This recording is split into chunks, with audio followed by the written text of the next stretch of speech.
Question number 85 देखो आप। Which of the following may be true for RNA. हमें RNA के लिए ट्रू बताना है, ठीक है। लेकिन सबसे पहले आप इस रेशियो पर ध्यान दो, यहाँ पे मेरा पेन है। 37.30% बच्चे ही सिर्फ करेक्ट कर पाते हैं, बाकी लगभग 60% बच्चे इसको इनकरेक्ट कर देते हैं और 4% बच्चे तो छोड़ ही देते हैं।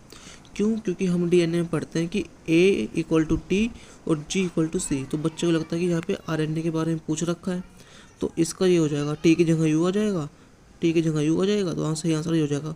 Which is very common mistake. ऐसा नहीं होता भाई, आरएनए में तो डबल स्टैंडर्ड होती ही नहीं है ना, आरएनए में तो सिंगल स्टैंडर्ड होती है। तो आपका ये वाला ऑप्शन तो वैसे एलिमिनेट हो जाएगा, ये तो बुक में कहीं नहीं है।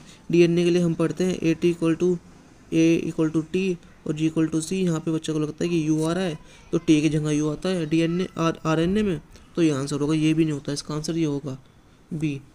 क्यों? क्योंकि ये तो डीएनए के लिए ट्रू है, ये दोनों चीज़ें डीएनए के लिए ट्रू है। अगर यहाँ पे टी आ जाएगा तो डीएनए के लिए ट्रू हो जाएगी, आरएनए के लिए ट्रू नहीं होगी, क्योंकि आरएनए सिंगल स्टैंडर्ड होता है। तो ज़रूरी नहीं कि उसमें ए इक्वल टू यू हो और जी इक्वल टू सी हो, ये रूल आरएनए पे फॉलो नहीं होगा। क्वेश्चन नंबर 85 देखो आप। Which of the following may be true for RNA. हमें आरएनए के लिए ट्रू बताना है, ठीक है। लेकिन सबसे पहले आप इस रेशियो पर ध्यान दो, यहाँ पे मेरा पेन है। 37.30% बच्चे ही सिर्फ करेक्ट कर पाते हैं, बाकी लगभग 60% बच्चे इसको इनकरेक्ट कर देते हैं और 4% बच्चे तो छोड़ ही देते हैं।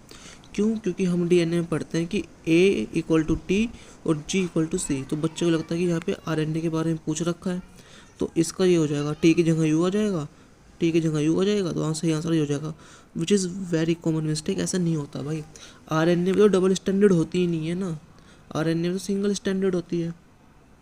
तो आपका ये वाला ऑप्शन तो वैसे एलिमिनेट हो जाएगा, ये तो बुक में कहीं नहीं है। डीएनए के लिए हम पढ़ते हैं ए इक्वल टू टी और जी इक्वल टू सी। यहाँ पे बच्चे को लगता है कि यू आ रहा है, तो टी की जगह यू आता है डीएनए आरएनए में, तो ये आंसर होगा। ये भी नहीं होता, इसका आंसर ये होगा बी। क्यों? क्योंकि ये तो डीएनए के लिए ट्रू है, ये दोनों चीज़ें डीएनए के लिए ट्रू है। अगर यहाँ पे टी आ जाएगा तो डीएनए के लिए ट्रू हो जाएगी, आरएनए के लिए ट्रू नहीं होगी, क्योंकि आरएनए सिंगल स्टैंडर्ड होता है। तो ज़रूरी नहीं कि उसमें ए इक्वल टू यू हो और जी इक्वल टू सी हो, ये रूल आरएनए पे फॉलो नहीं होगा।